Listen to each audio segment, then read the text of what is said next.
And we will move now to the next part of our debate today, which is a high-level panel discussion, again, on the core theme of investing in the future of food. And we bring in some slightly different perspectives on this. And so I'd like to welcome now four eminent guests who are going to enrich and enlighten our discussions for the next hour. First and foremost, Benoit Buntinks, the Director of Business Creation at EIT Food. Also joining us, we have Hubert Cotonyi, Director and Head of Mandate Management at the European Investment Fund. We are also very pleased to welcome Magdalena Kozlowska, who's the Chief Executive Officer of Nappy Biotech.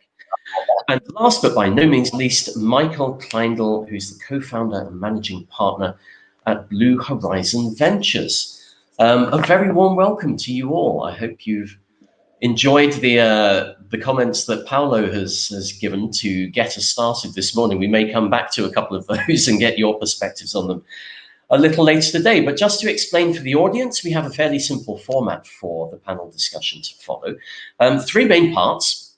The first will be an invitation for each of our speakers to give 5 minutes of introductory remarks, taking a different lens or looking through a different lens at the fundamental question of the future investment agenda in the agri-food sector. Second, we'll have 15 to 20 minutes of general discussion amongst ourselves. And then for the final 15 to 20 minutes, we hope to be dealing with a plethora of questions and or comments or challenges from you, the audience. And we'll be wrapping up at about 10:45. So just to recap, you can add your comments or questions at any time by using the stage chat function to the right of your screens. The EIT Food colleagues will be streaming those and making sure that the most relevant, exciting ones are brought to our attention for review a little later. So with that, let's move straight into the panel discussion. And I'd like to begin, first of all, with Benoit at EIT Food. And Benoit, when we were preparing for the session, we were sort of batting around a few perspectives and ideas that you have around the opportunities and the challenges for investing in agri-food innovation in Europe. And obviously EIT Food is ideally positioned to have this kind of helicopter view. So in the next sort of 3 to 5 minutes, perhaps you can just share some of your headline perspectives on the landscape for investment today and what you see as some of the critical priorities or opportunities that need to be exploited in the next 3 to 5 years. Yeah, thank you, Simon. Thank you. Good morning, everyone. So, well, we all know that our food systems need to be transformed. And as it was mentioned also by Professor De Castro, if we want to achieve a true transformation of those food systems, it definitely requires a holistic approach. So we need to involve all the stakeholders, joining forces in working together with actions such as improved policy, capacity building, consumer behavior change. But I also believe that technology innovations and increased investments together can really accelerate those food systems transformation that we need. So the thing is that if we look back a little, we can see that until recently, the food sector has been rather slow to exploit basically the potential of technological innovation. It's a sector where, it has been considered as not very innovative. We have seen that fewer technology-based startups also were in the sector, and therefore also a lower level of investment that we could see in other sectors. Just as a level of comparison, if you see over the past 10 years what was invested by the venture capital industry into food startups, it was only 10% of what was invested in other sectors over the same period, such as the health sector. So we are a little bit lagging behind, but the good thing is that things are changing quite fast. And today, with the tech component that we have in ag tech and food tech, it really had opened a lot of opportunities for innovative entrepreneurs and also created a strong interest for investors. So why?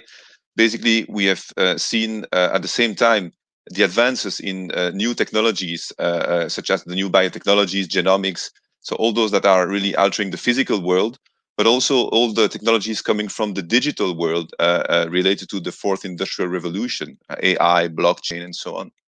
And those are really driving in interesting innovation and investment opportunities.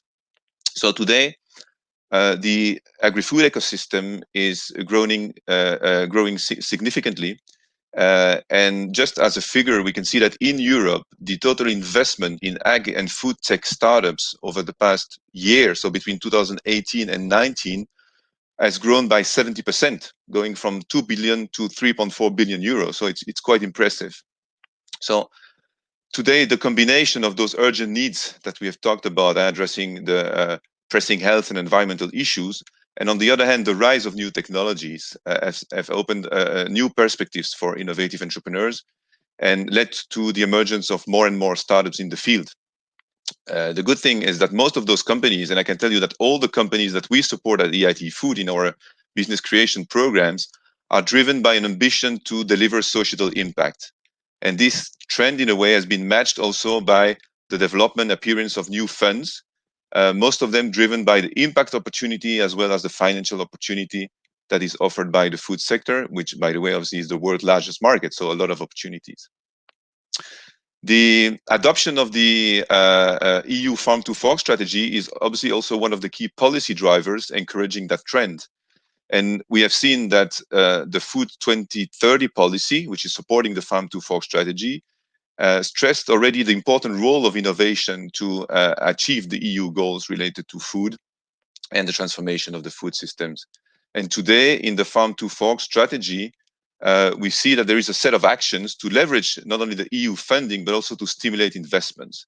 It is providing financial support through structural funds, funding demonstration projects, and so on.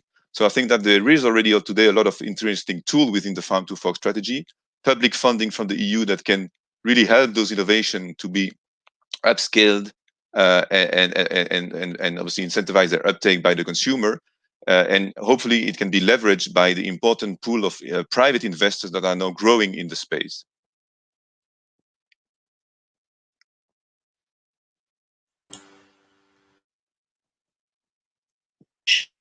Benoit, and just to make sure that everybody can hear me and that my mic is now unmuted. If you just put your thumbs up, okay, very good.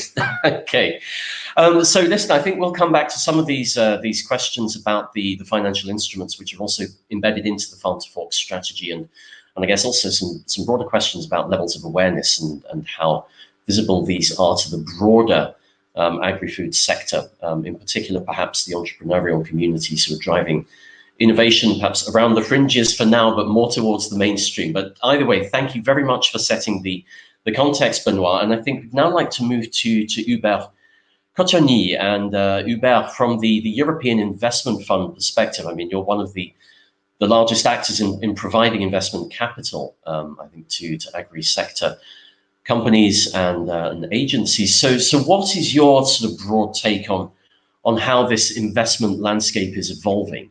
And what the prospects are? A positive outlook, a vaguely pessimistic one? What's your take on where we are today and the priorities going forward? Simon, thank you very much for the invitation. In short, my answer would be positive, encouraged and positive. Why would I say this? Because if I look at the new MFF, the new budget horizon 2021, obviously, not only that we have more funding available, which is in particular true to the fact that we have the resilience and recovery facility of about 316 billion of additional grants, excluding the loans, which contributes simply in money terms enormously. But, and this is what makes me so positive, we have now seen, or we will see now, the third generation of financial instruments in the EU budgets. And we, as the European Investment Fund, we have made enormous progress, not only in support of SMEs, but in particular over the last years, also in the agri-food sector, and also supporting in particular young farmers into stepping into this new adventure of farming. Now, there will always be, I'm convinced that grants will continue to be the instrument of choice, in particular when we talk about the maintenance of landscapes, the preservation of biodiversity, and the like. But when it comes to marketable activities and investments, financial instruments will play a major role. And I guess what is happening at the level of the Commission right now, and we are negotiating this literally on a day-by-day basis, is creating a standardized architecture, which will allow us not only to offer financial instruments, but more importantly, to combine financial instruments also together with grants, which will be an enormous value add to the sector. Now, more generally, obviously, we talked about the strategic importance of the agri-food industry, not only in the sense of economic relevance, but more importantly so for climate, environmental, and its social aspects. And here, I guess, we as the European Investment Banking Group, we have signed up to the Paris Alignment. The ambitious climate targets can only happen if we are successful in the green transition. This is critical for us. So therefore, innovation, as we talked before, in the value chain is critical. So not only that we have to increase the food security, the crop protection, but more importantly, we will see disruptive forms of how to bring food closer to consumers, how we can reduce kilometers of transportation, how we shift behaviors in our customers and consumers, and how we can contribute more to the inclusive food value chain. All of these activities are, as far as we are concerned, activities which have a market orientation, therefore can be financed by market instruments, therefore by financial instruments. We also see, and this supports that the Commission will move away or has already moved away from the pure output focus to more measures of performance and key performance indicators. So moving away from those output focuses to performance means that we will be able to measure really growth, innovation, social impact, and sustainability, aiming to improve resilience to climate change, supporting the reduction of emissions, and investments in energy saving measures, but also decentralized renewable energies. So therefore, again, I reiterate, these are activities which the market is happy to finance. And this is what we have to create. And we at the European Investment Fund, we are therefore supporting almost like a scissor, two levels of intervention. One is supporting the banks and the microfinance institutions, in particular with our guarantee schemes, to be able to accept higher risks and to provide matching terms when they finance investments. But at the same time, with our equity instruments, to develop an ecosystem, a agri-food ecosystem, which for the time being is only in its very early stage of development. And we do this with clear impact measure methodologies. And by doing so, it's not only the financial return which we can show to our investors and fund managers, but also the impact. And I guess this is critical. It's not only about financial return, but in particular, how we measure impact and how we create the narrative around this impact. So therefore, what we see right now, this opportunity for transition, for new products, for new methodologies of production, but also the changing habits in the market, the changing demands, and the adjustment of supply chains. All of this, together with the digital transformation and artificial intelligence, will help us to improve competitiveness in the sector. And here, indeed, the financial instruments are potentially much more effective than any grant instrument. Just a few figures or facts. The agri-food tech investments in Europe, obviously, they're well underrepresented compared to GDP, and we are enormously lagging behind the USA. So therefore, the building of a specialized venture capital ecosystem to which we as the EIF have committed ourselves, and I just a few figures here. Over the last 3 years, ending 2020, we will have invested into more than 20 dedicated agri-food funds for a commitment of 320 million. mobilizing more than 1.2 billion euro. And that is critical. With us going into this sector, with us developing the ecosystem, we are an anchor investments able to mobilize private investors with us. And I see that obviously in the aftermath of the COVID-19 pandemic, these alternative financial means are becoming more and more critical, and we have to make them indeed sustainable. So in short, because I see I'm running out of time, it's our commitment to develop the venture capital ecosystem in the agri-food sector on one hand. We will continue supporting the supporting banks via guarantees in order to create a sustainable, but in particular environmental and sustainable infrastructure. So I do believe indeed our experience shows us we can do indeed much more with less, and in particular if we are trying to become more targeted and impactful over the next few years. Thank you very much. Hubert, thank you very much for that, and I think again we'll come back to a couple of these questions around impact assessment and how this is being built into the new sort of venture capital narrative and rationale for the creation of new funds. But we'd like to shift maybe from the macro view down to something of more of a micro view with Magdalena, the chief executive of Nappy Biotech. And Magdalena, we thought it would be very important in today's discussions to have the perspective of somebody who is in charge of one of the fast growing, high impact small and medium-sized companies in one part of the agri-sector food chain.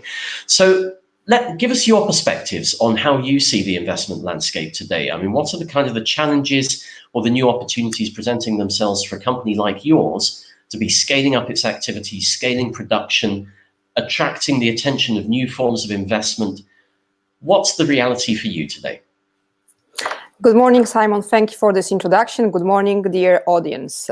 Yes, Simon, as you explained, I'm representing a dynamically developing company, Nappy Biotech. And we have a big societal impact with our technology. What we do at Nappy is that we have developed a technology that will produce proteins from rapeseed.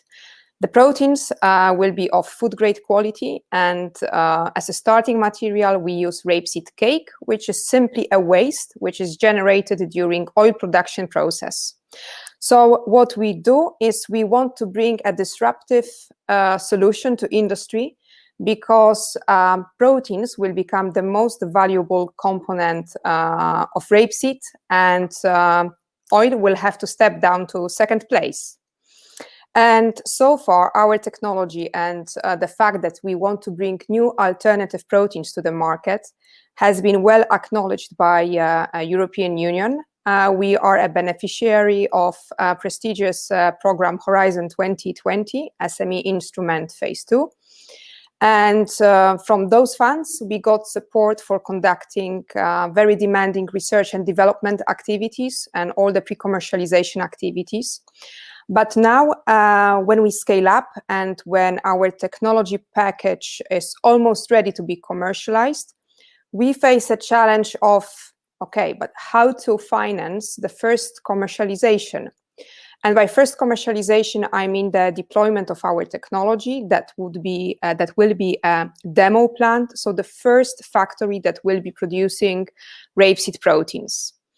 And that is the challenge that we face now, because so far we were able to get the funds for development activities, research and development works.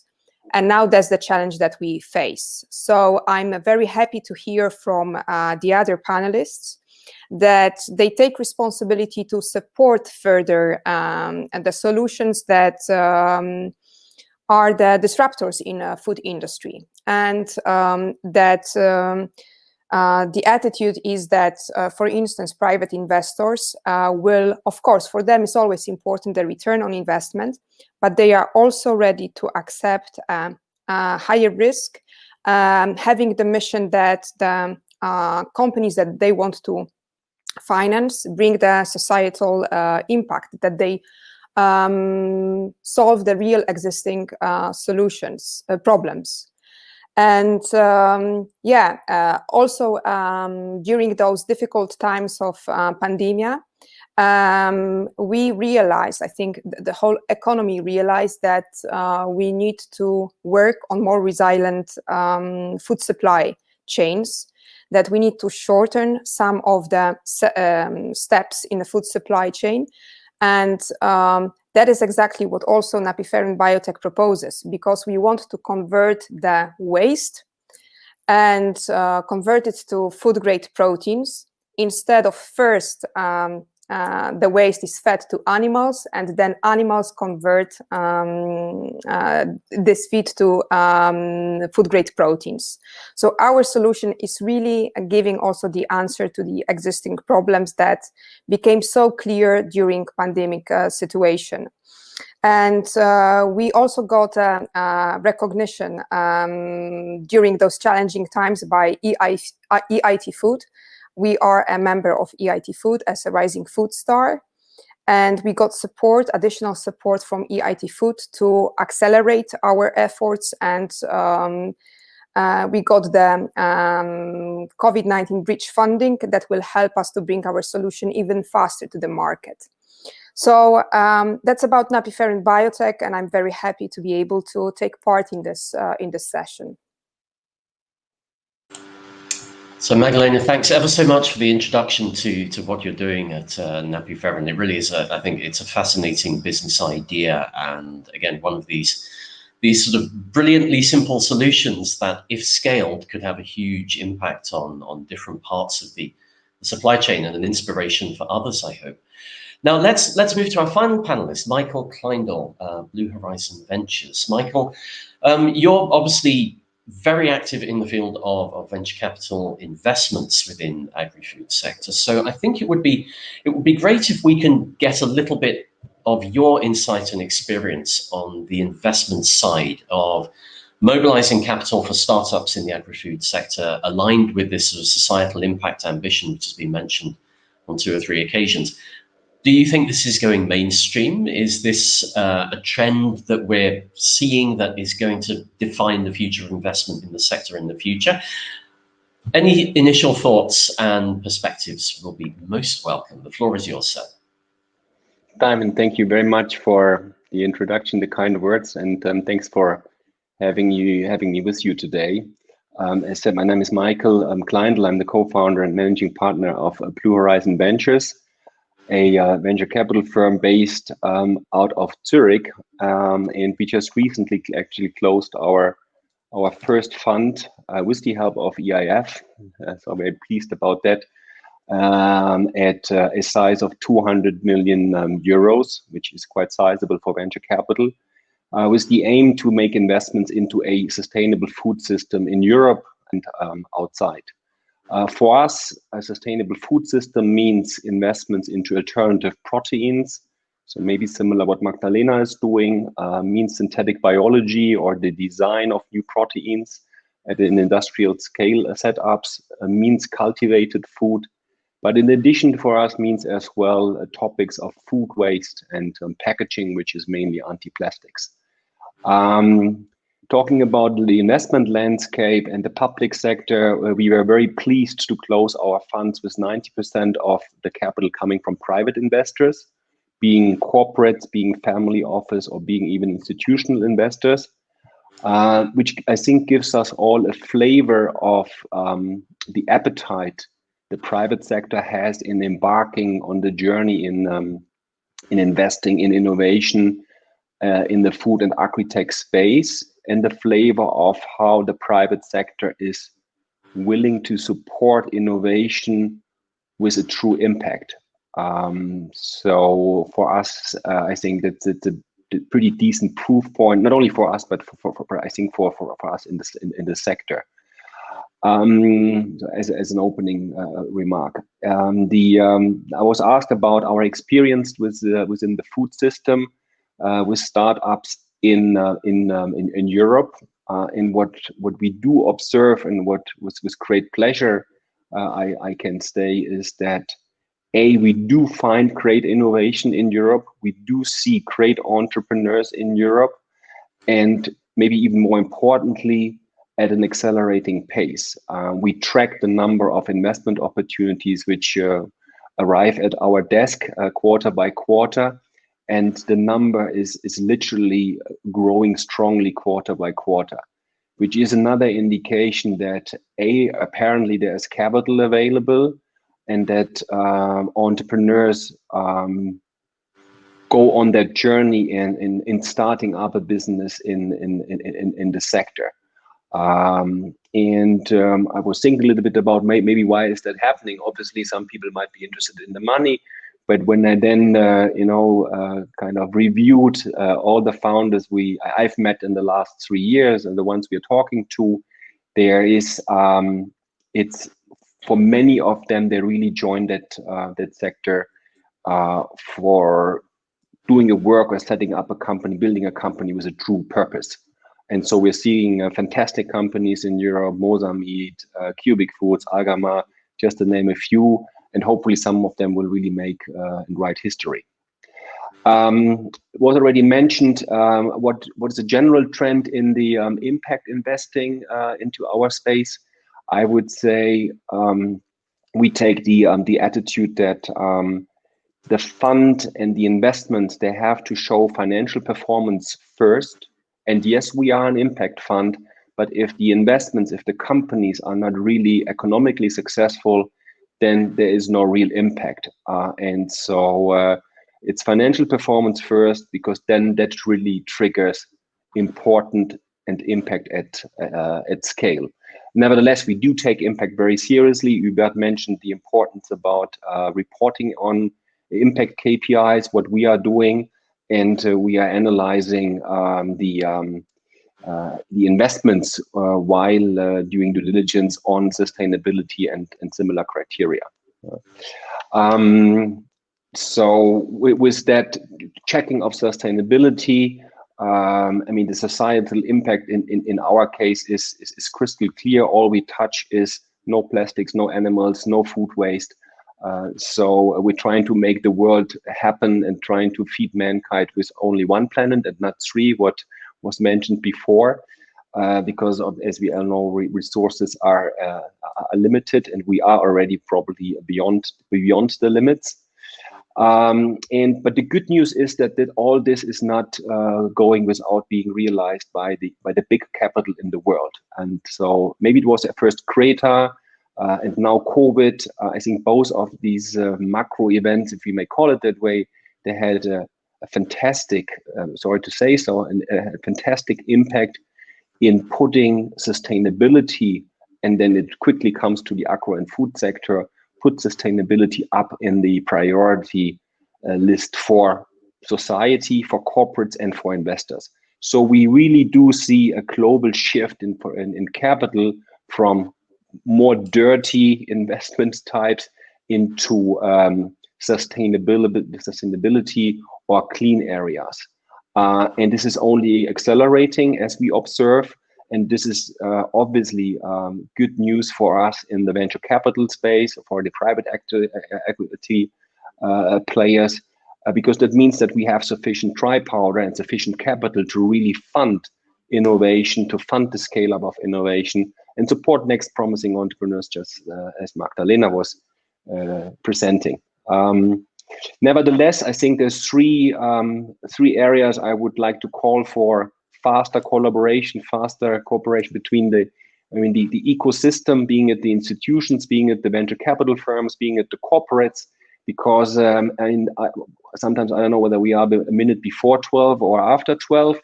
So as Greta said, the house is on fire. We really have to act quickly. So there's three issues. One, if you look at EU budget and EU subsidies, it's still 40% of the budget goes into subsidies, mainly in the food and agriculture space. This is 57 billion every year. And as we all know, subsidies are probably not the right mechanism. So I think this needs to stop. Second is we really need to provide a framework and infrastructure driven by the public sector in which we all can play. And here I would say, please lead, don't follow. I think for us in Europe, it's with sad news that at this morning, Singapore is the first country in the world which announced a green light for cultivated food. And this should not happen in Singapore. I mean, so really work together on that. Lead, don't follow. We have to lead the markets. And the last but not least, we have to put in the right incentive schemes and probably find true pricing for all the products in our market. And when I talk true pricing, that has to integrate all the externalities we are seeing, especially in the food system. €2 for a kilogram of meat in a German supermarket, I think that cannot work. This is a no-go, but it's due to the fact that the products are not probably priced. And so there's a lot of buzz in the last 12, 18 months in some of the European countries about taxing plastic, taxing beef, and I would just everyone only encourage to continue that discussion, but put it into real action. If that happens, I think we have a very prospering industry in Europe ahead of us, which then hopefully can feed the planet and save the earth, so to speak. Thank you very much. Okay, Michael, thank you very much for that. And I think, as you say, there are very encouraging signs about the way that that mainstream investors, or perhaps the more conventional major actors in the investment landscape, are beginning to embed some of the sustainability and societal impact principles in their own funds. But it remains to be seen whether or not that becomes the dominant approach, or again, something which is sort of a diversification rather than the actual portfolio itself. So let's move to the broader conversation, and a quick reminder to everyone who's watching, if you have any particular questions or comments, either for the panel as a whole or for specific panelists who've made something that really provokes a new reflection in your mind, please feel free to enter that in the stage chat. Perhaps if I can, a short-term question to you first, and maybe we'll start with Benoit and Magdalena on this, which is about the impact of the pandemic on fast-growing SMEs in the agri-food sector. We've heard quite a lot about the longer-term ambitions, the positive messages about new financial instruments, new funds, and so forth being made available through Farm to Fork. But in the last few months, it must have been pretty brutal. And so do you have a sense of whether current SMEs, the agri-food entrepreneurs driving innovation within the system, have had sufficient support, or are we looking at a scenario whereby 2021, we're starting to lose some of these entrepreneurs because they haven't been able to make it through the economic impacts of the pandemic? Benoit, perhaps to you first. Sorry, I was on mute. Okay, thank you, Simon. Yeah, very interesting question. And I think that to answer that question, first, what we could experience also at the Agri-Food is definitely that there was an important negative effect from the pandemic on the early stage startups. So the new startups with let's say heavy in R&D and with an important needs in funding to develop their R&D. So definitely what we've seen at the beginning of the pandemic is that all those new companies looking for their first round and attracting new investors were kind of delayed and were affected by the situation. Because, well, I guess that the investors wanted to first focus on their own portfolio, making sure that they could support their own companies. Also, you know that when you decided for an investment, you want to get closer to the management team, you want to know them, you need to build trust, and it's something that is very difficult to do, probably through Zoom or Teams. So yeah, we have seen that the early stage startups have faced difficulties to get access to the funding that they needed to continue their activity. And that's why at EIT Food, we've also benefited from the EIT additional funds to set up the COVID-19 Bridge Fund. And we have supported 13 companies from our environment with more than 5.4 million euros to keep them alive, basically, making sure that they should not have to fire their R&D staff and keep on developing their activities to make sure they could access the market as fast as possible. On the other hand, what is also interesting to notice is that if we take it at a macro level, the pandemics has been beneficial also for the sector in a way, because we've seen that the consumers have taken the time during the pandemics also to refocus on their needs to have access to local food, to quality food, healthy food. That's something that we have seen in a recent survey that EIT Food has driven. And a significant portion of the people surveyed mentioned clearly that the new behavior that they adopted during the pandemics also will last longer after the pandemics. So it was kind of an interesting insight. And we've seen that also in the investment world, because if you take it at a world level, the investment in the food and agtech sector from January to September, so the first 3 quarters, have been only slightly lower than the investment in the food sector in the past year, in 2019, before the crisis. So a lot of specific categories of the food tech and agtech sector has been benefiting from the crisis. So we are talking about startups in the downstream segment, online restaurants, e-grocery, and stuff like that. A lot of deals have happened because there is a need, obviously, from the consumer, but also all the companies developing healthier food. We're talking about alternative proteins, cultivated meat, new proteins, plant-based, but also insect or algae-based. I mean, all those companies didn't really suffer at the moment from the crisis, because we've seen a lot of important deals taking place in the first 3 quarters of 2020. Fantastic. Thank you for that, Benoit. And Magdalena, I mean, kind of same question to you, but from the entrepreneurial perspective. You must know plenty of people in your position in other kinds of the agri-food value chains. How have they been experiencing the access to capital and the pressures of managing investment and financial flows during the pandemic? And do you have an optimistic outlook for 2021? Obviously, you have some EIT food support, but you may be in the minority in that particular sense.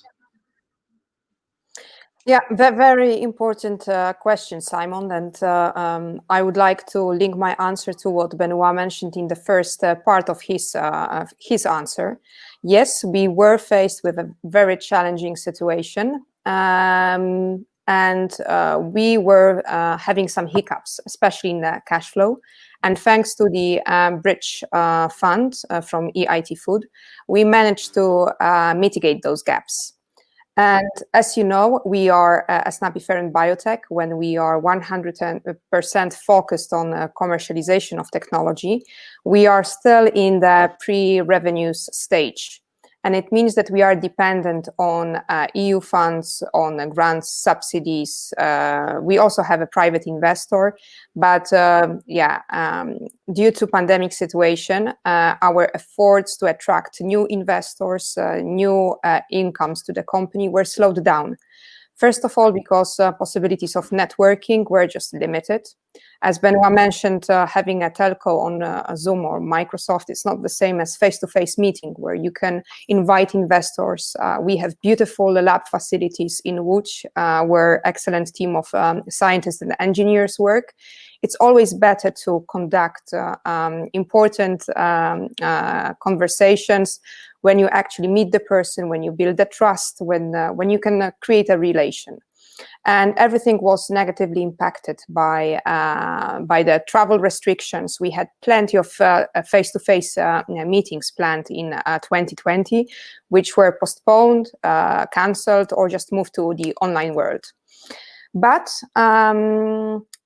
also good things happened during this pandemic. First of all, we got support from EIT Food, and it means that we got a kind of a high quality staple. It means that we really are important to food sector, and EIT Food validated us as a company and our solution. Secondly, also the companies that we were aiming to create strategic partnerships to bring rapeseed proteins as fast to the market as possible, they realized that it's the time to take decisions now. And we're also on a good way to close those strategic partnerships. And in fact, I'm very optimistic for 2021. Thanks to EIT Food support, we were able to keep the space So there were no disruption in our research and development activities. And thanks to that, we were managed to go through those challenging times. And now we are on a good way. Well, let's hope that is very much the story for 2021 as well. But thank you for sharing your thoughts on that, Magdalena. So, okay, I'm going to bring it back to Hubert and Michael with another kind of sort of forward-looking systemic question, which has sort of come up in the comments of the discussion with Paulo de Castro, but in a number of other discussions that I've moderated recently around how entrepreneurs make sense of the funding and investment landscape, right? With so many different instruments, funds, whether they're private or whether they're public, the EIC, EIT, national agencies, etc., Horizon Europe, you name it. It's a very confusing landscape out there. So what can be done to make it easier for agri-food entrepreneurs? And I also include entrepreneurial farmers in this as well. What can be done to improve the dissemination of knowledge, investment streams, and funding opportunities to entrepreneurs within the sector as a whole? What would you like to see to strengthen this ecosystem, but bringing up more from the bottom in terms of the investment opportunity? Perhaps Hubert, would you like to go first on this?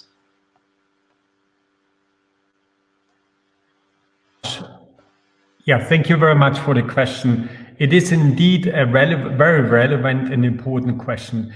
In particular, right now, we are opening to the next financial plan, 2021-27. There is, besides the well-known programs, and you mentioned a few of them, there is indeed now with the RRF, the Resilience Recovery Facility, yet again another envelope. We have, we as the EIB Group, we are managing the European Guarantee Fund, yet again a new facility for member states, which will have potential impact of about 200 billion. So there's a lot of funding, even in the financial instrument world. Now, how do we deal with this in the European Investment Fund? We try to keep it very simple. I always say at the end of the day, the EIF has two products, financial products. One is a guarantee product and one is an equity support program. A guarantee program, irrelevant, and this is important for the farmers, for the SMEs out there, for the food industry out there, it's irrelevant where the funding comes from.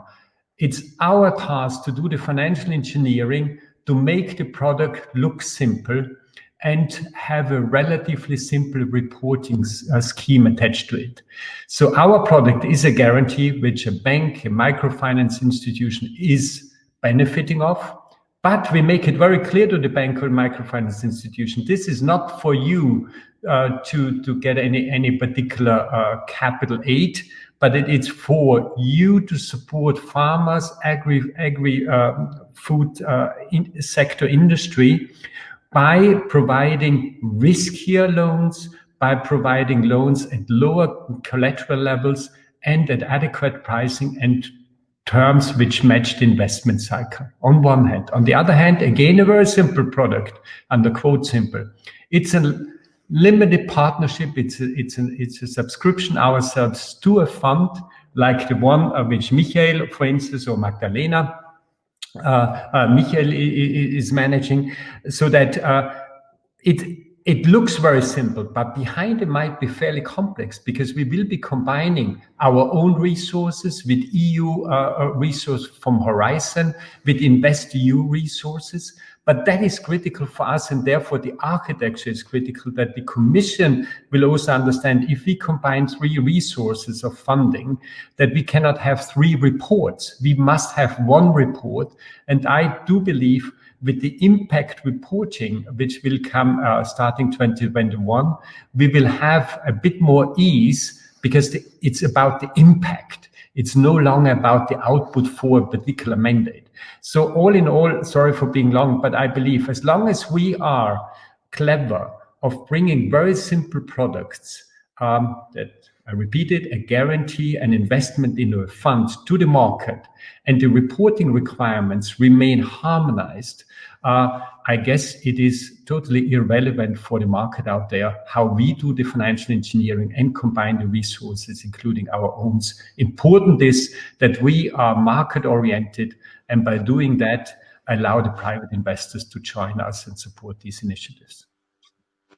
Okay, thank you very much for that, Hubert. And I think we're getting some nice questions from the audience here. So Michael, I'm just going to sort of adapt that question about the connection and the knowledge exchange and access to intel between investors, entrepreneurs, and I guess there's a third pillar, which is the scientists. And the question from Alice Albertini, which is around her perception that this dialogue between researchers and investors, scientists and investors working in agri-food, seems to be quite weak. So is that something that you recognise? And are there any concrete ways that you think these series of links between science, entrepreneurs, and investors can be improved? Yeah, it's a good question. Obviously, I can only answer that out of our probably a bit of biased view on the situation, but I would slightly disagree. At least we have a pretty decent interaction with research, probably led by the fact that we have a couple of scientists on our team. And led by the fact that we strongly believe in the science approach towards the innovation or the needed innovation in the agri-food space. And so we might probably even have a bias towards companies, founders who are a bit more tech savvy, science savvy, because probably they are more impactful, or it's the belief we have today. Future will tell, but right today we would say that's probably companies which have a higher scale opportunity, higher innovation, higher impact opportunity. And so we very much have interactions with the researchers, the scientists on the startups. We collaborate with a couple of universities, and can this be better? For sure.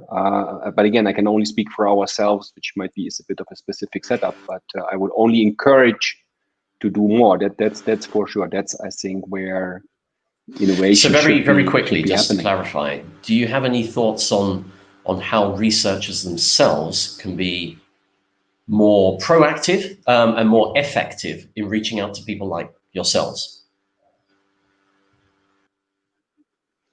It's a little bit the question we had before. Again, here I would a little bit disagree. If it's a founder of this, or is it a scientist who has an interesting idea? I mean, use Google and agri-food funds in Europe. Hubert mentioned here, be back to 20. So if you go on Google, you find probably 20 or even more of that. That's a good starting point. So the doors are open for us, or with us, and probably with the others, colleagues in the space. Similar, and just reach out and we'll start a dialogue. I mean, it's not that complicated. I mean, yeah, you find us on. No, I mean that's why I probably would disagree. You find us on LinkedIn. My email probably is publicly available everywhere. So, yeah. If I can comment on that from the side of being a scientist myself, my educational background is in biotechnology. For 5 years, I've been leading Nappy in Biotech. What I can add on top of that is that, of course, you will find what you are looking for. So first of all, you need to know what you are looking for. And we also get lots of benefits from being in EIT-Food organization, because mission of EIT-Food is also to bring together entrepreneurs, VCs, institutes, and that's a beautiful platform to network and to make those connections. And of course, it's a hard job in the end to convince VC that your idea is brilliant, it will bring return on investment and so on. But you have to bring this effort in order to raise funding. So yeah, that's normal for every entrepreneur. Very good. Thank you, Magdalena. Okay, so listen, I'd like to shift to a question for everybody on the panel. Perhaps Benoit first, again, with sort of the EIT Food helicopter view, from Henrik Sondergaard in Sweden. And the questions are following. How do you foresee the proportion of investment in the food sector to be prioritized between traditional agri-food and some of the new lab-based biotech, precision fermentation, or other more specialized types of production? We've heard this also from Paolo this morning. But how do you see that balance going forward? Because I guess it for the other members of the panel, it's also a question about market size and opportunity, potential return on investment, and what are seen as really the hot prospects for investment. Is there going to be a differentiation between the two, do you think? Yeah, thank you. I think that's a quite hard question to answer, to be honest, because it also depends on what we define exactly as traditional food compared to obviously the new, let's say, lab-based biotech. But my feeling on that one is that today, obviously, what we have seen with the growth of new technologies adapting to the food and ag sector, we have now the opportunity to develop disruptive solutions. And I would say that maybe obviously that can be confirmed by Michael, that today investors and mainly the VCs are looking obviously for those opportunities that can really disrupt the market and grow fast. So I would say that today, at least from the VC world, we will have more investment directed towards those disruptive technologies, including obviously that precision fermentation type of production that you're mentioning. And who would like to take the next stab at that one? As I say, quite a complicated question, but I think still quite a robust one. Perhaps Hubert, you'd like to go next. Yeah, maybe a couple of figures. If you look at agri-food, it's about 7% of the global VC goes into agri-food. Nevertheless, agri is about 17-18% of the global GDP.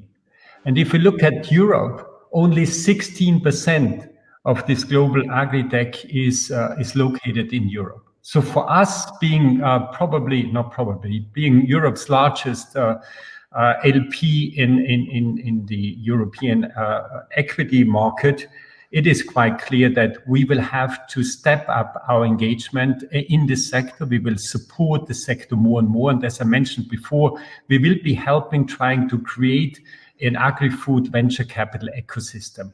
On top of it, and this might feed in the previous question a bit, I guess I see the time ready that we relaunch activities which we did also under the biotech area, where we introduce tech transfer funds, i.e. possibilities of universities, research centers, and the VC market to come together via our ability to bring and glue these sectors together. So that meant here indeed we need high risk capital and appetite, which is not to be compared with the more mainstream venture capital agri-food sector. So what I see is we will see the venture capital agri-food sector to grow. It's just the sheer numbers suggest that this market will grow substantially.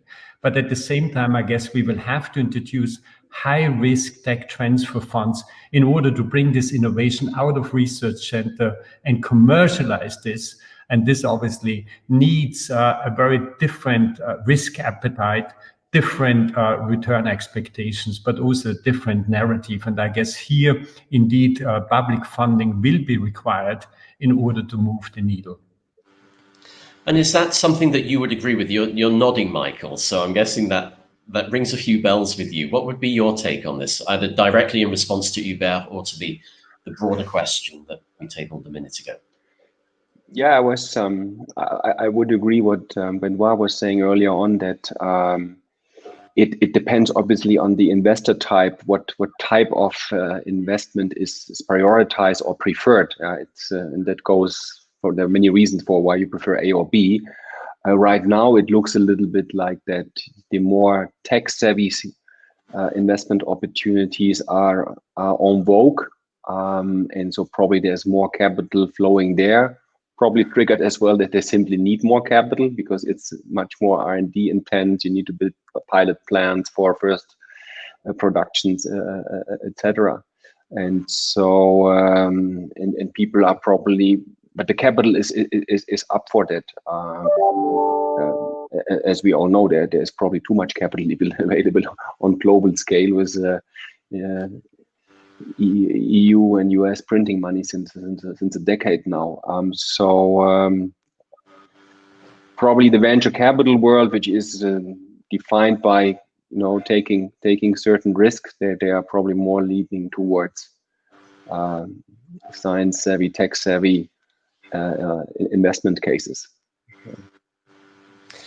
So if I can, I'm just wondering, I mean, we tend to sort of fall into quite sort of a bilateral or a binary discussion where we say, private equity, venture capital on one side, public funding on the other, whether that's EU or through national ministries. I mean, are there other sort of investment agencies, for example, national innovation agencies, or as Hubert has referenced, more microfinance institutions, other credit facilities, who are going to play a more important role in this ecosystem going forward?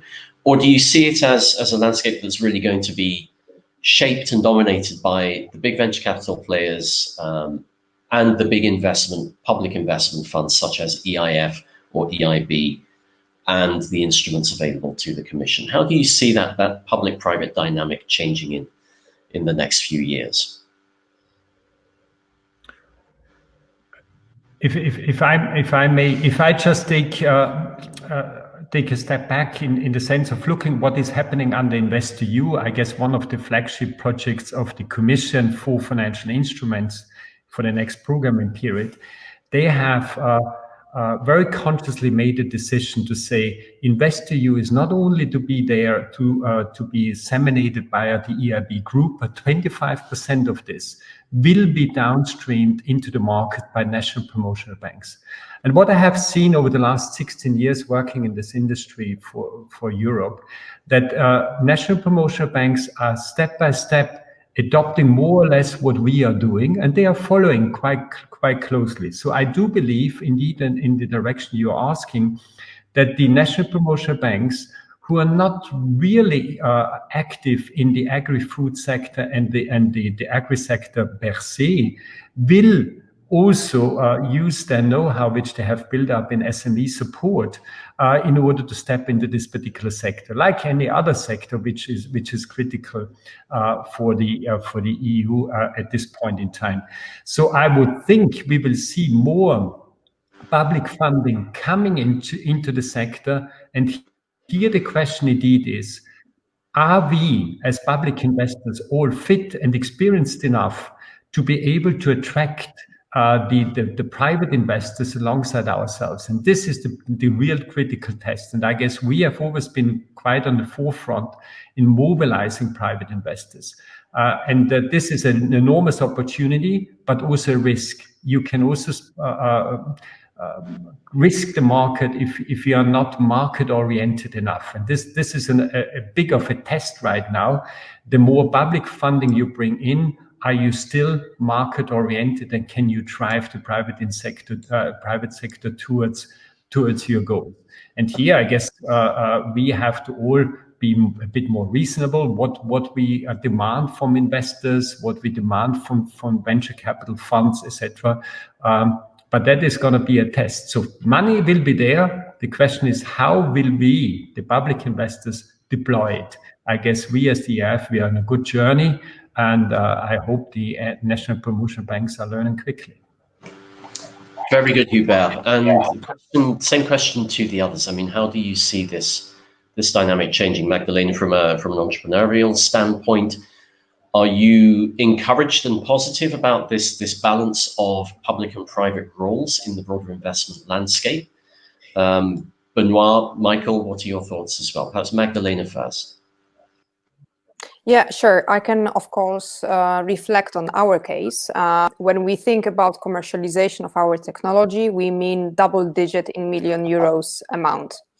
And of course, very money intensive project.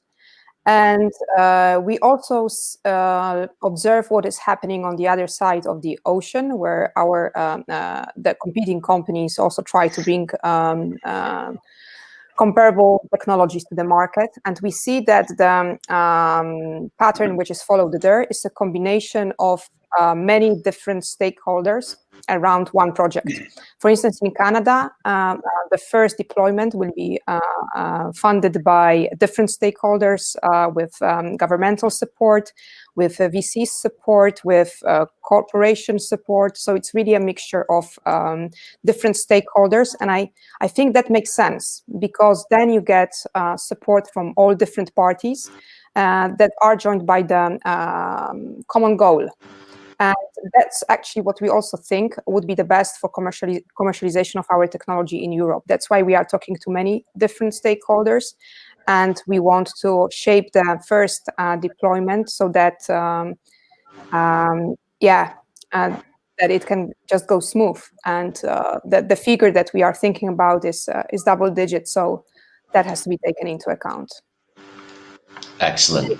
Just to add on top of that, sorry, let's go ahead, Magdalena. Yeah, as if there are more than just one stakeholder that is taking the risk of financing everything, if there are many stakeholders, this risk is divided. Thank you, Magdalena. So, Michael, penultimate comment from you, and then we'll pass the closing word to Benoit. But Michael, let's hear from you first. Yeah, without repeating all being said, I say yes. The public sector has the public funding has obviously a very important role in getting things started, initiating a transformation. But ultimately, it's the private capital which, in sheer size, obviously is superior to any public funds available. And all we do, all instruments, they have to make sure, and that's what the EIF is doing, I think, at perfection, is it has to attract private capital, and then the entrepreneur has to decide for himself, with whom do I want to do my journey of entrepreneurship, how do I want to build my company, and then tap into the different available pots from private and public capital. But ultimately, I think that the private capital needs to move in. If it's not attractive and the capital doesn't come, then we have a problem. Excellent. Which is not the case currently. So just to make that very clear, on a positive note, the capital is coming. Yeah. Slowly but surely, and hopefully at an increasing rate. So, Benoit, let's ask you to give the final thoughts before we close this session, because of course this is a really important framing part about the future journey for EIT Food and all the stakeholders who are supporting your community. So are you feeling optimistic about the future? Definitely optimistic. And what I would like to highlight now as a closing remark is also what we've just said, the important need, now the challenge to really connect different stakeholders and investors to work together from public and private. And that's really a key role that we have also at EIT Food. We see ourselves as really the spider in this web. The web is growing, the ecosystem is growing, but there's still a need now that really to strengthen that ecosystem and to connect the different actors. We have talked a lot about public funding today. We have talked about also private investors and mainly the VC, but there are also other kind of investors that we didn't mention too much. You know that EIT Food is a big network of corporates, and in the food sector today, corporates are growing very fast. They open innovation activities and corporate venturing activities. Most of the big food players have their own corporate venture fund. So I really think that today, and that's what we do at EIT Food, we need to connect better the startup with the investors, but also within the investors to really play a role to make sure that they can syndicate better, work together, and really make the best out of it to support the scaling of the startups. Well, it's a great note to end on. Thank you very much for that, Benoit. And thank you also to Hubert, Magdalena, and Michael for taking the time to join us this morning. I'm sorry we didn't have the opportunity to get to all of the audience questions. There's a really interesting one about the balance between innovation pull and innovation push, and then also current performance levels of various types of investment funds, particularly corporate ones. But maybe those can be addressed in later sessions or future EIT Food events. So with that, my thanks again to the panel, and I'm very pleased now to hand over to Paul Adamson, Chairman of Forum Europe, who will be moderating the next session. Thank you again for your time.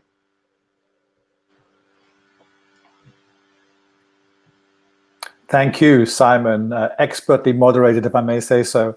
Welcome to this next part of the program, Investing in the Future of Entrepreneurial Education to Boost Europe's food innovation capacity. My guest today will be Georgi Dimitrov, Deputy Head of Unit in Innovation and EIT at DG Education and Culture at the European Commission, and Vesa Tatila, Rector and President of Turku University of Applied Sciences.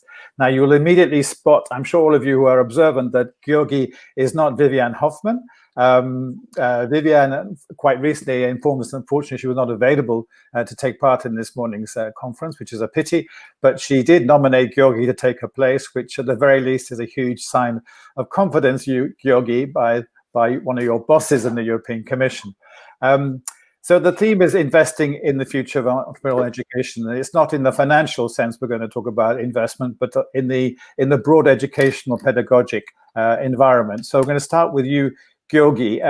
Maybe you can give us, to start off with, a snapshot of what your part of the Commission is doing in this field. And we all know these days that the Commission does not work in hermetically sealed silos. So how does what you're doing and your colleagues in DG AAC, as it's called in the jargon, interact with other parts of the Commission as well? So without further ado, Georgi, over to you. Thank you very much, Paul. And hi, Vesa. Hello, everyone. You're right. I'm not Vivian, but I'm delighted to be here. And let me just take 30 seconds to tell you in particular why personally I'm delighted. My very first job in the Commission was to actually build up the EIT in a team of a few people from scratch. And I think that looking at the title of today's session, which is about investing in entrepreneurial education to enable the innovation capacity, I cannot feel anything but delight, because back in 2009, when we launched the EIT, first of all, entrepreneurial education was a bit synonymous to startups, and there is nothing wrong with startups, but I think nowadays we all agree that entrepreneurial education is so much more than startups, and it is fundamental. And the second key word I want to pick up from the panel title, innovation capacity. Well, back in the day when the EU would talk about innovation capacity, we would normally count publications, patents, and in the best case scenario, knowledge transfers. Well, I think that today, investing in entrepreneurial education to support innovation capacity in the food sector just tells you how far we have gone. Of course, your question is what we are doing in particular.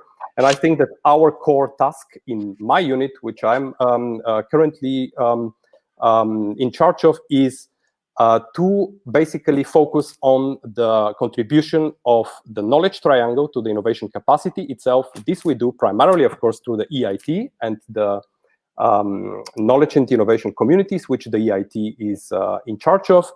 But we also work on a few very important topics. I would mention two of them: the digital education portfolio, which is essentially becoming part of the mainstream. And also we are working, of course, on the entire aspect of the transformation agenda of higher education, which I think is particularly topical for how we can develop entrepreneurial skills, entrepreneurial education to support the innovation capacity, because we by now all know that this is a very fundamental part of the innovation game. Georgi, to what extent, though, is there acceptance by member states that there's a European Union, a European Commission role in this area, or do member states say, back off, this is what we do domestically, we don't need interference from people like yourself? Great question. In the field of higher education, I would argue that we are most advanced. We have broken the ice with the Erasmus program some 30 years ago. This is now basically part and parcel of the institutional strategy of almost every higher education institution in Europe. So I would say that this is accepted by the member states to a very large scale. We have the Bologna process.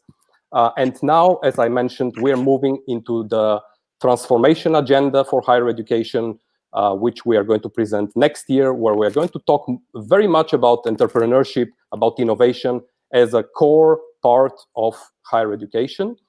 This is, by the way, what the EIT is embodying already for quite some time. So this is not new, but of course, as every innovation, it starts at the fringes and eventually it comes into the mainstream. With regard to the other sectors, Paul, of course, the situation is a bit more different because in schools or in primary, we have much less, I would say, institutionalized cooperation. Nevertheless, also here, I would say we are advancing. We have a couple of examples because we know that entrepreneurship education, for example, to pick up just the topic of today, cannot be started to be taught only at higher education. We ideally should start earlier through primary, through secondary, through creativity skills, problem solving, and all these type of things. We support that with projects. Right. Okay. Well, maybe that's a cue for me to turn to you, Vesa.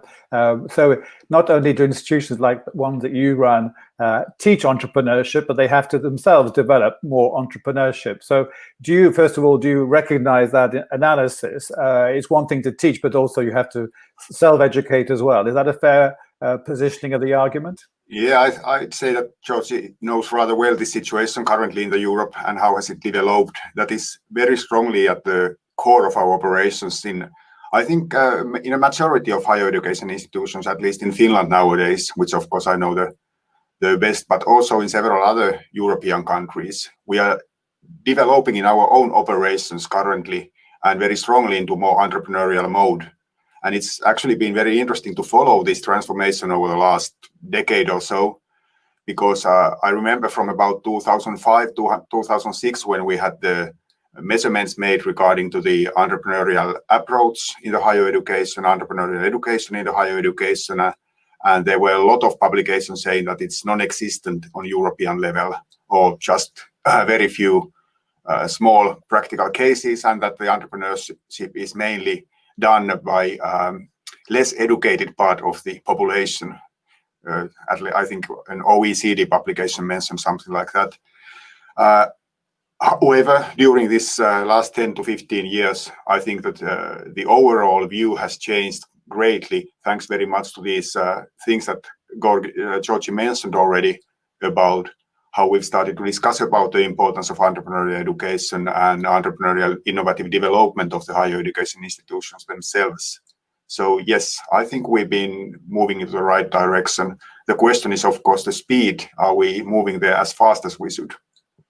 Well, as you know, there's a very strong narrative out there, and we in Europe, we're very good at being self-critical, that we as a continent are not continent of entrepreneurs, unlike other parts of the globe, and we all know what I'm talking about. That seems to be changing, so people no longer just aspire to maybe to join the public sector, nothing wrong with the public sector, but also want to become entrepreneurs. Is that something which is being in large part driven or encouraged by people like yourself and your community, or are you responding to a demand that you now perceive increasingly amongst young people who want to do that kind of thing? To me, the demand actually does come from the society mainly. I think in the young people, when they come to study with us, the interest for entrepreneurship is about the same that it was 10, 15 years ago when we did the first studies. But at the same time, the societies are developing into the direction that they need more entrepreneurship within them. And not only more entrepreneurship, but more on high-level entrepreneurship, highly educated people choosing the entrepreneurial approach. As I mentioned just a few minutes ago, it was still 20, 30 years ago when a lot of entrepreneurship was aimed at rather basic jobs. When you opened a shop or opened a workshop or something like that. But nowadays it should be moving into this highly demanding AI, IoT type of jobs, which require very deep knowledge of the contents of the business that you are working on. If you look at what's been happening in the other side of the Atlantic, or in Asia, or even in Africa lately, they have a lot of these high technology entrepreneurship cases where the majority of the business starters have doctorates, or at least studied on that level, even though may not have graduated.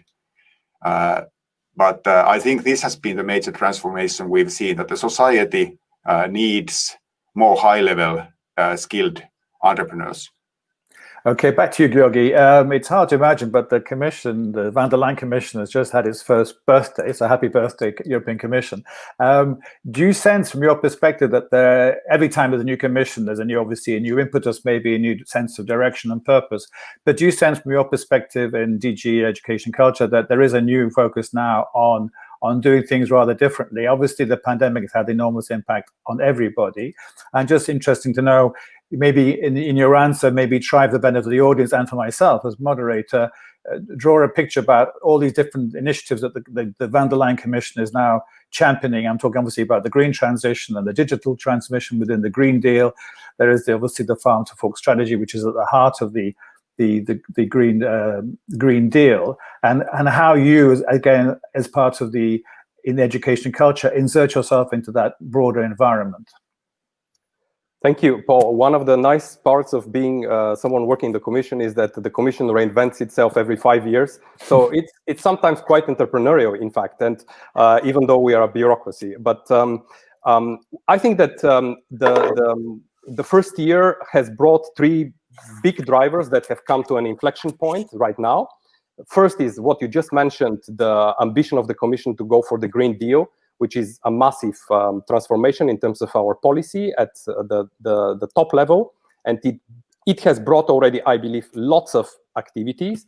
The second is the objective to address the digital transformation in a integrated way. And by this, I mean not to look only at the technology push or the technology sector itself, but also to tackle things like, for example, digital education. I'll just mention a word about it.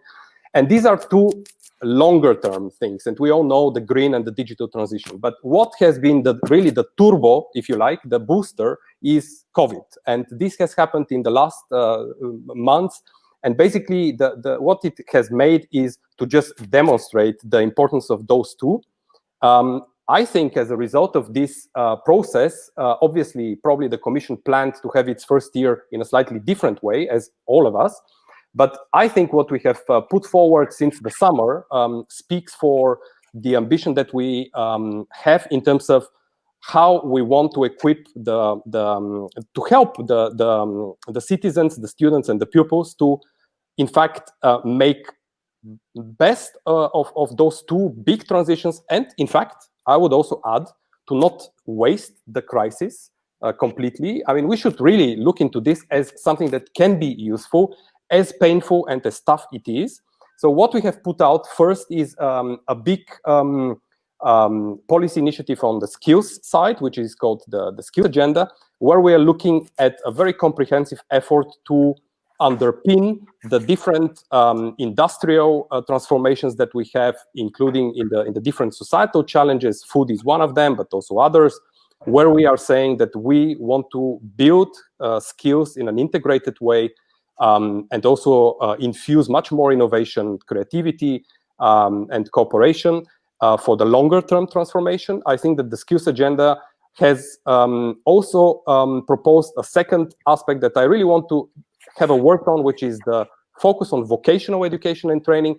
It is sometimes kept left out of the discussion, but vocational education and training is pretty fundamental for the industrial transformation. So we have made a proposal for a recommendation of the Council, which is the sort of strongest kind of, let's say, legislative piece we can have, to focus more on modern, innovation-friendly vocational education and training. Personally, I think that the borders between higher education, vocational, sometimes are sort of now becoming to get a bit blurred. A third point I want to mention is the focus on digital education, where we see this now becoming part of the mainstream. And I know that there are many challenges also involved with that, so it's not perfect. It requires a lot of cooperation, but it is also reflecting the reality that we need to have an education system which is also fit for the digital age. And it is also high performing, starting from basic things like infrastructure and connectivity to high level things like advanced skills. To basically underpin all of this, you have all heard about the Resilience and Recovery Facility, which in fact puts the money into the hands of the member states to invest in those areas, which I have mentioned. And there, for us here today, I believe what we have to, all of us, kind of make like an effort towards our constituencies, policymakers in our national environments, because ultimately education and training is member state responsibility, is to really push for using this unprecedented resilience and recovery facility, which is close to 700 billion euro, to invest in upskilling, in reskilling to the transition. And we have put forward right now, last week, we have published specifically on the flagship on reskill and upskill, we have published a guidance on how this can be done. For example, through investing in centers for vocational education and training, or, for example, through investing in the digital competence of the population. And this is where we have really the opportunity to put this money into work. Hopefully, of course, we are not going to end up in a situation where this is completely divorced from the high-level needs that we have identified, and we can work very closely together with the member states. But to summarize, I think we identified the transitions. We have really this push with COVID to also not waste this opportunity. And now we have put forward a budget. You know that we're just finalizing the negotiation with some member states. It takes a bit longer, but I think that looking forward, we are on the right track. So it's just the question of speed, which Vesa nicely mentioned. So fully agree with that. Okay, I'll turn to Vesa in a second to ask how he thinks that these huge amounts of money can best be invested and deployed. But before I do that, this may seem a bit esoteric, Georgi, but I think it's a relevant point to make. In this new van der Leyen Commission, your commissioner, Madam Gabrielle, is also in charge of innovation and research, a different part of the commission. I know you all work together now much more as a team than in previous commissions, but to what extent, given that in previous commission you had one commissioner for education and culture and a different commissioner for innovation and research in broad terms, but now you have one person in charge of both, has that helped create useful synergies and give a bit more strategic focus to your work? Absolutely, yes, and I'll give you an example, and I'll be super short on that one. I think it's natural for people when they kind of must work together, that they develop a bit more, sympathies, sometimes other things, but it is unavoidable. But I would like to give you an example from the EIT development. Now, we have put forward as a commission the proposal for the next stage of the EIT. We're very happy that we're going to get also a budget increase, and we have put some ideas in our strategic innovation agenda proposal. One specific point that I believe is a distinctive element of the EIT strategy, and this is where the EIT is really unique, and we are really supporting it, and this is the result of synergies between education and innovation, is the proposal to have the EIT support the entrepreneurial capacity of higher education institutions in future, much more than today. We believe that the EIT is sitting at the right interface to help entrepreneurial development in organizations such as universities and schools of applied sciences, because it has a proven track record, because it knows actually the two sides of the same sort of coin, the innovation and the education part. And we have made a proposal to that extent. We have also proposed specific budget that would go into this direction, irrelevant of the other things that the knowledge innovation communities will be doing. And I think that this is the result of the synergies in thinking that you are asking for. It is, of course, one step. We could do definitely more, but I believe it's an important step, and for the EIT in particular, a real differentiator. Thank you, Georgi. So, Vesa, you heard about these enormous funds now going to be available to people like yourself. Yes, I think it all goes into your personal bank account, Vesa. But more seriously, though, in all seriousness, how could these funds best be deployed? And there's a linked question to that, how, from your perspective, historically, but hopefully looking forward, how the relative ease with which you can access these funds, is that an issue as well? That's probably going to be, of course, an issue. It's always there's several steps between the European Union funding and then our bank account, and we be awake in all of those steps. But I actually have a rather positive feeling about this current funding scheme. It seems to be raising the right questions in the member states, and at least again in the countries that I follow mainly, the discussion has been on topic. The question has been on how can we actually use this added funding to really make changes in our society in the longer term. So I have a very positive feeling about the direction where we are going to. But I still come back to this question of speed, and that's what I'm a little bit worried about. European Union and European Community have not been known for their high-speed activities always in the past, and I believe that it's going to change, of course, right now.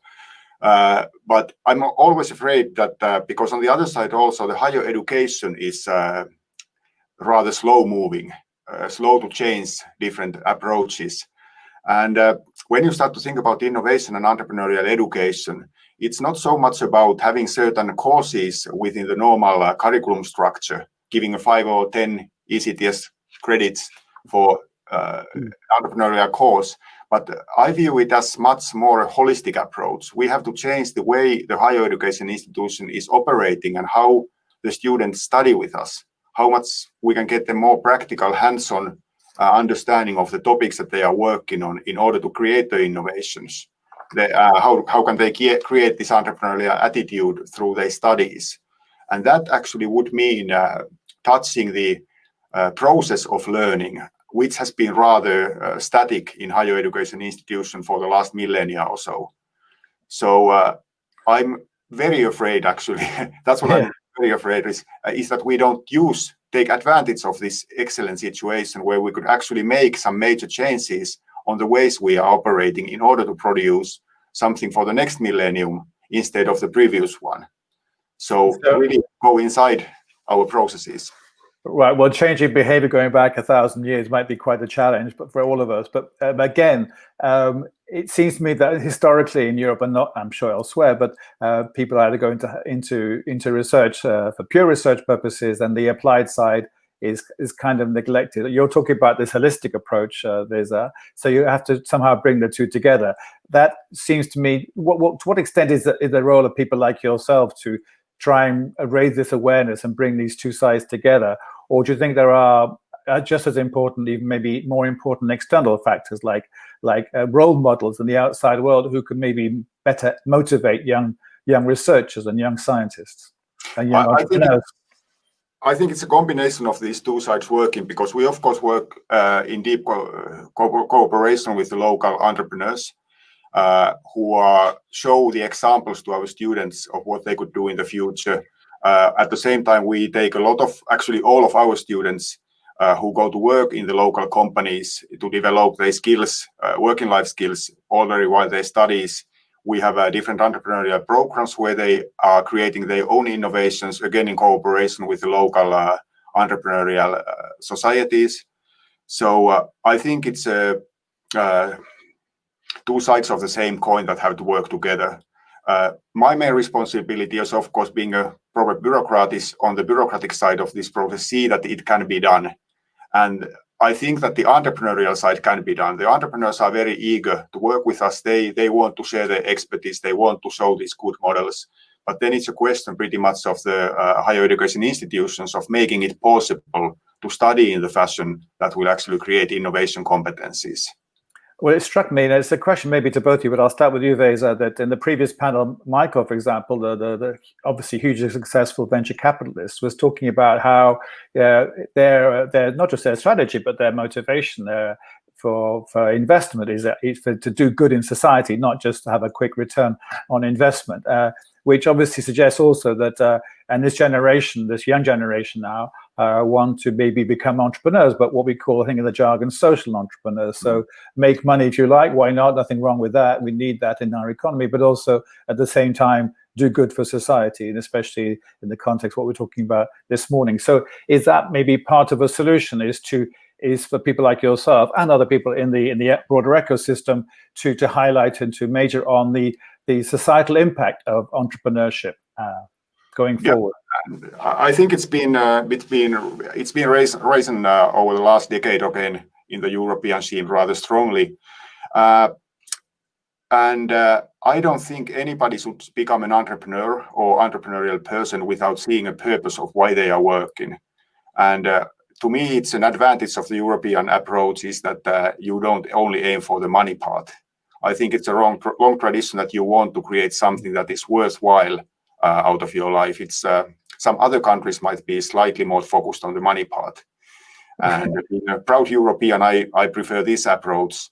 so that our entrepreneurs really want to do something that is advantageous to their own society and to the European society and the global society altogether. So pushing that agenda to our students who are very green oriented nowadays actually improves our chance to discuss with them about entrepreneurial possibilities. Okay, then a similar question back to you, Georg, but I will slightly adapt it. So again, like I asked Vesa, this issue of, I think in broad terms, social entrepreneurship, and how powerful will that be as a motivator for young people to get involved in entrepreneurship in the future? But also link it maybe you when these huge funds that you and your colleagues are divesting and deploying to recipients in the broader European Union, what kinds of, they use the jargon phrase, conditionality do you attach to it? What are the criteria? Are social entrepreneurial aspects part of the conditionality of being able to access these EU funds? So I am afraid that I would probably lose 80% of the audience if I start to talk about the conditionalities and the very long words that we use when we develop the criteria. But I get your question. I would like to try to address it.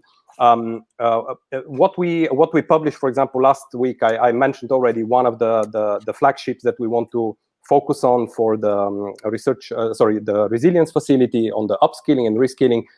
Lists a number of important questions that we would like the member states to address. Now, we cannot force anyone, because this is in the hands of the member states. This is also where the budget comes from ultimately. But if you look at it, you're going to see a very strong link to the two overarching objectives, being the green and the digital transition. I think that ultimately the digital and the green transition are societal objectives, and this is why they inspire a great deal of people to get involved into entrepreneurship, that we also call social entrepreneurs or social innovators. I think the EIT is a very nice example of how this is also done on the ground and practically. I have heard many times from people involved in the EIT and the communities there that many people get involved because of the social purpose that an initiative has, and not because of the monetary one. But of course, I think that us being interested in the long-term educational aspect of this, I can perhaps stress two parts that I see a little bit as driving now the development towards the utilization of those funds, hopefully for social purposes. One is really the need to go to really be local, and I think that this has always been the case, but now with COVID, of course, even more so because of all the restrictions, and we realize how important it is to build local capability to deploy this type of entrepreneurial capacities and skills in people. So because also digital, by the way, helps us to do that. So that's one. And the other thing, which I really believe more from the education point of view, because I work in this field just like Vesa, is that, of course, we sometimes rush to the things which are, the high-level research like artificial intelligence, and we really also need to push strongly there.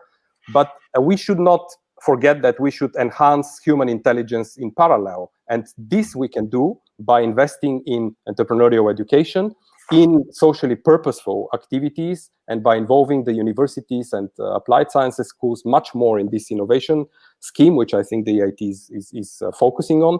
So I hope that the bigger picture with the conditionalities will allow us to do that. I think the framework is flexible, but of course the devil is always in the detail, so we need to stay very vigilant. Right. A final question to both of you, because time has just disappeared, God knows where. Question back to you, Vesa. So higher education institutions, like in broad terms, how are they going? I think we all agree they have to change as well. They can't just teach change. They have to implement it themselves and embrace change. So could you give an example, or Lisa, even if it's a theoretical, but maybe a better practical example of how these higher education institutions are changing or should change in the near future? Well, I think there's at least two paths that they will have to take. First one is the curriculum part. We have to think about what are the skills required from our graduates in the future. Actually, only a very, very small part of our graduates will ever go into the science or research positions. I think it's something like 1 to 1.5% of graduates. So about 99% of our graduates will go for some other tasks. And I think we are stressing a little bit too much on certain skills related to scientific process, especially when you go to the bachelor's and the master's level. It's a different question on the doctoral level. But open the curriculums and consider what are the skills required today and in the near future in developing your the expected employment region of your graduates. So that's a big thing, and that takes a lot of discussion. I know from the higher education institutions. I've been doing it for 2 decades, and it's always an ongoing process. And then when we've done the curriculum, at the same time, I think we should also discuss about the process of learning, acquiring that competence that we provide. How can we put the students at the very center of the learning process? I always like to say that the lecture was an excellent innovation about 1,000 years ago, when we had no copying machines, and it was much more effective for one monk to speak out the words and then 20 monks to write them down. However, nowadays, if you think of the lecture as a learning process, no, it's not there any longer. It's not an effective way to learn and pass information from one person to another. So we should really consider what is the way that we can get the students motivated and learning these new skills that are required. Right. Okay, thank you. Final question back to you, Georgi, to kind of wrap all this up and bring various strands together. So this is a lovely question for you. How can the EU maximize synergies between the skills agenda, which you mentioned, the farm to fork strategy we were talking about for a day and a half, and the EIT? How can we maximize synergies? I'm afraid that I would give you probably a very banal answer on this, but it's the only right one for me. This is only done through cooperation and close collaboration between the people who are working on these different, first of all, initiatives. And by, I think, following similar, if not the same, objectives, which I think we're also trying to do with the some of the initiatives which I have mentioned. I think that being from the sort of perspective of the Commission, what is important is that there is a sort of, open feedback process, meaning that we are not sort of saying where the journey goes every 7 years, and then we hope for the best, but we probably integrate a bit more positive feedback loop so that we can get to a point and say, okay, maybe this is working, maybe this is not.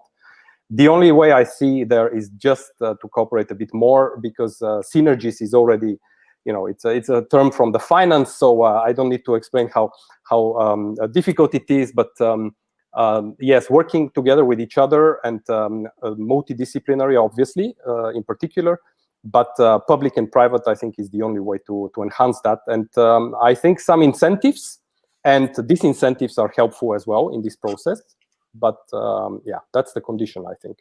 Thank you. I think will you both agree, both of you, that's a very good point to end on, very positive note to end on. Gentlemen, thank you very much. The half an hour, 35 minutes has just flown by.